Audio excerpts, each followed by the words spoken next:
Përshëndetje, mirë se vini, flasim hapur në Durrës Lajm. Të gjithë sytë e botës janë drejtuar për nga lindja e mesme. Një konflikt i frikshëm ka nisur midis Iranit dhe Izraelit.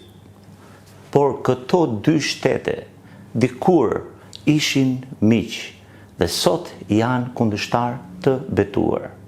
Shkurtimisht, brenda pak minutave, ne do ju shpjegojmë të gjithë ecurinë deri në ditën e sotme, në të cilën bota po përjeton një konflikt të frikshëm dhe qielli është i mbuluar dita ditës, ora orës me drone dhe raketa që shkëmbehen nga të dyja këto shtete. Marrëdhënia midis Iranit dhe Izraelit qëndron sot si një nga rivalitetet më armiqësore dhe të tensionuara në politikën ndërkombëtare. Megjithatë, kjo armiqësi fshen një histori komplekse bashkëpunimi të fshehtë, aleancash strategjike dhe interesash të përbashkëta që zgjati për disa dekada. Ata dikur ishin miq, pastaj u bën aleat të fshehtë dhe në fund u shndërruan në armiq të betuar. Së pari duhet theksuar që Irani nuk është shtet arab, por pers. Dhe Izraeli është kombi i parë në botë që nisi e themeloi besimin monoteist, pra besimi në një Zot të vetëm, e nga ku kanë rrjedhur besimet abrahamike që kemi sot. Historia midis dy kombeve i përket shekujve para Krishtit, që në kohën e Persisë.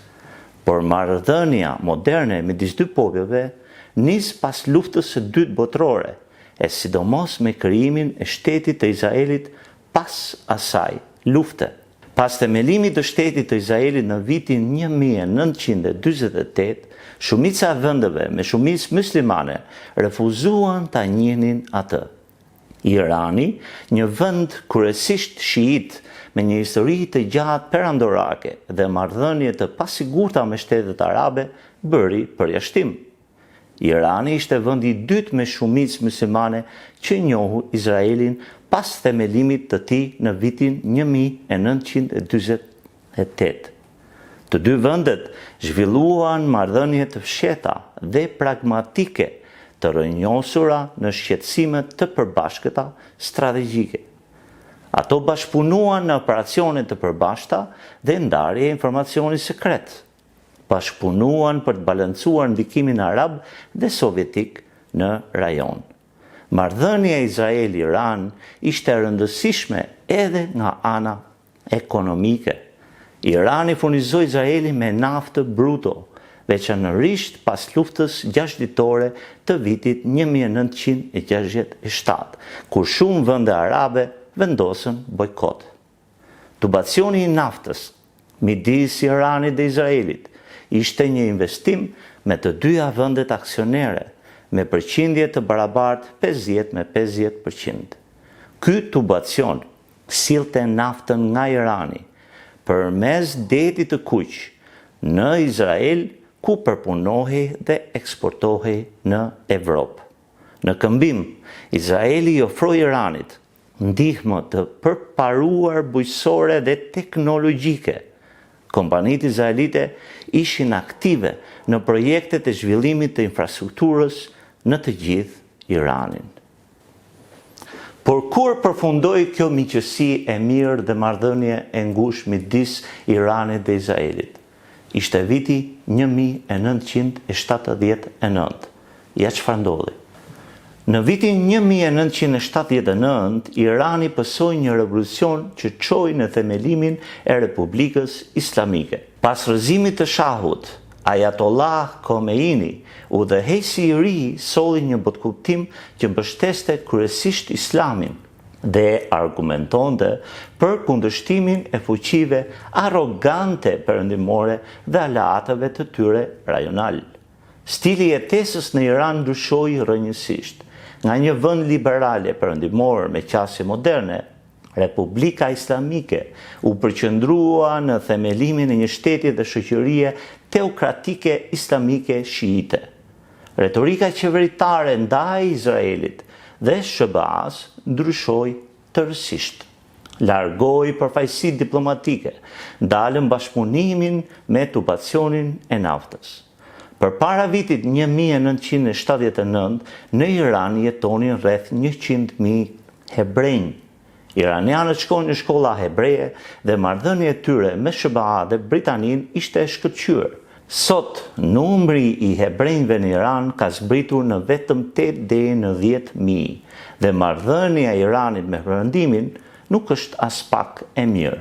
Pas revolucionit të vitit 1979, Republika Islamike nuk ndërmori sulme të drejtpërdrejta ndaj Izraelit, por zhvilloi luftën e tërthortë ndaj shtetit hebre me qëllim destabilizimin e Izraelit. Në vitin 1982, Irani nisi mbështetjen për Hezbollahun në Liban. Garda revolucionare islamike e Iranit dërgoi 1.500 ushtarët më të mirë në Liban për të ndihmuar dhe stërvitur luftëtarët e Hezbollahut. Që në fillim të viteve 1980, Irani shpenzoi me $100 miliona në mbështetje të Hezbollahut. Ndërkohë në Gaza, mbështeti e financoi Hamasin. Irani mbështet disa grupe apo organizata kundër Izraelit, të cilat i quan boshti i rezistencës. Ato janë Gjihadi Islamik në Gaza dhe Bregun Perëndimor, Hezbollahu në Libi, forcat e armatosura siriane, forcat e mobilizimit popullor në Irak dhe Huthët në Yemen.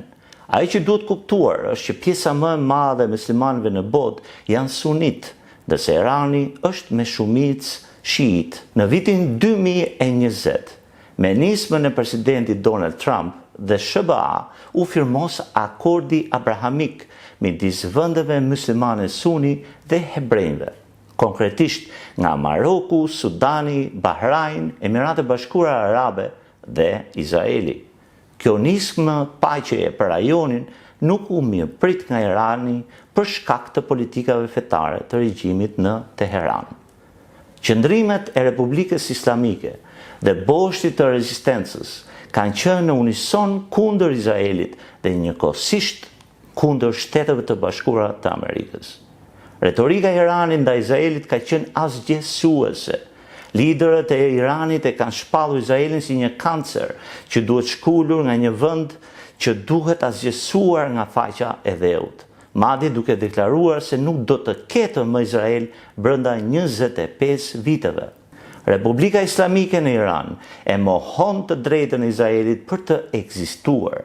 Me propagandën e vet mohon edhe Holokaustin, duke konsideruar një sajesë e gënjeshtër të Perëndimit, propagandë që bie tërësisht në kundërshtim me faktet historike dhe dëshmitë njerëzore. Ky është një prej shesheve më të vjetra në Teheran. Në vitin 2017, në këtë shesh u vendos kjo orë elektronike, e cila numëron mbrapsht deri në vitin 2040. Pra, afati për shkatërimin total të Izraelit. Nga ky shesh nisi gjithë retorika antisemite dhe burojnë thirrjet për asgjësimin e Izraelit. Izraeli është shtet me 9.5 milion banor dhe Irani mbi 88 milion banor. Izraeli ka produktin e brendshëm bruto mbi $500 miliard, Irani mbi $400 miliard. Pra fuqia ekonomike e Izraelit prevalon mbi atë të Iranit. Por çështja më e rëndësishme e këtij konflikti ka të bëjë me armatimin nuklear. Regjimi iranian ka mbajtur qëndrim i vazhdueshëm se programi i vet nuklear është vetëm për prodhimin e energjisë, por SBA, Kina, Britania dhe Bashkimi Evropian nuk e besojnë këtë gjë. Sidomos Izraeli nuk e beson as pak. Izraeli dhe Irani janë dy vende me ndikim në rajon, por Izraeli ka ndikim më të madh pasi ka mbështetje ushtarake, financiare dhe ekonomike nga SBA dhe vendet aleate perëndimore. Lufta dhe përpjekjet e pashtershme për ekzistencë të Izraelit e ka bërë këtë shtet të zhvillohet në të gjitha sferat e jetës: bujqësi, ushtri, armatime, teknologji, ekonomi, shëndetësi, arsime e tjerë. Ndërkohë që statistikisht është shteti më demokratik në rajon e padyshim më perëndimori. Kërcënimi i vazhdueshëm për ekzistencën e vet e ka bërë Izraelin të tregojë vigjilencë e ndërmarrë sulme paraprake sigurie. i rrezikuar në çdo kohë dhe i rrethuar nga 4 anët nga shtete armiqësore, Izraelit i duhet të mbrohet e luftojë në disa fronte. Forca ushtarake e Izraelit prevalon në mbar rajonin. Izraeli ka armatime të gjeneratës së tretë, ka forca aerore superiore dhe një sistem mbrojtje antiraket që njihet si kupola e hekurt. Më 7 tetor të vitit 2023, Izraeli përjetoi një sulm terrorist të pashojq, sulmi i tretë më i tmerrshëm në historinë e botës. Më shumë se 1200 burra, gra dhe fëmijë, përfshirë 46 amerikanë dhe qytetarë nga më shumë se 30 vende, u masakruan nga Hamasi, masakra më e madhe e hebrejve që nga Holokausti. Natyra e krimeve të Hamasit ishte e papërshkrueshme. Hamasi gjithashtu mori peng 254 persona atë ditë, përfshirë 12 amerikanë. Kjo tragjedi solli konfliktin e vazhdueshëm deri më sot të Izraelit në Gaza. Por edhe sulmet efikase të Izraelit ndaj grupeve ushtarake të mbështetura nga Irani, duke dobësuar ndjeshëm situatën dhe forcën e Iranit në rajon.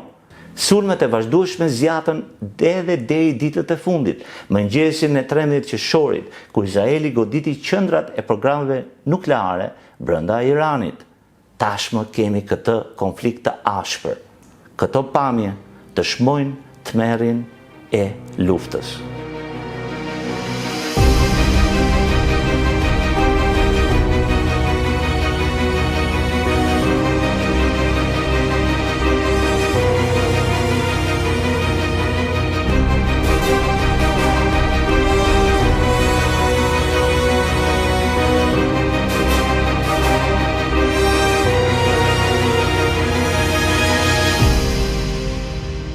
Ajo që duhet theksuar është që regjimi autoritar teokratik në Teheran nuk përfaqëson të gjithë popullin iranian, i cili është një komb historik, krenar, paqedashës dhe me aspirata perëndimore, ashtu si para vitit 1979.